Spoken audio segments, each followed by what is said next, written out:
Deuxième édition du forum ACOMCA, Forum économique franco-ivoirien, qui se tient à Toulouse, en France. 2 jours de rencontres, de discussions et d'échanges avec un but clairement affiché. C'est faire du business. C'est faire du business. Le ministère français des Affaires étrangères a souhaité que ce type d'initiative que nous avons permette de promouvoir la coopération décentralisée comme outil de développement des régions, qu'elles soient ivoiriennes ou françaises. Nous emboîtons le pas de cette dynamique qui a été insufflée par le ministère et nous mettons modestement en place une manifestation qui permette d'avoir ces bases de partenariat. Alors, qui sont ces acteurs de la coopération décentralisée? Ça peut être les collectivités, des institutions, des entreprises, des ONG ou des associations.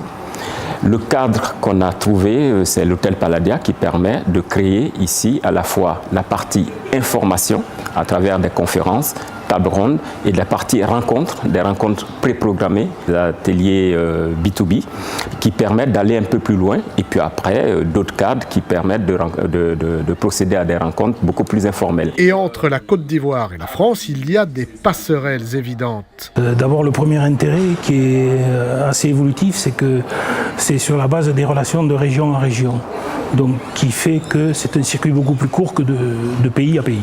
Voilà. La première raison, c'est que la Côte d'Ivoire était un pays qui est en pleine évolution économique par rapport aux autres pays de la région.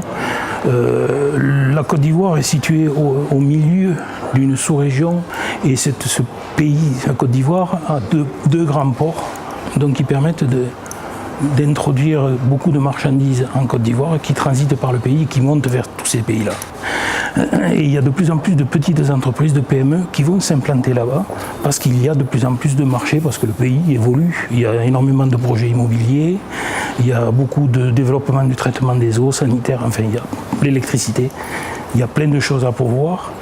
Et surtout c'est un pays qui bénéficie de certaines ressources financières du fait de l'agriculture, du fait de la pêche, du fait du pétrole qu'il y a, des minerais.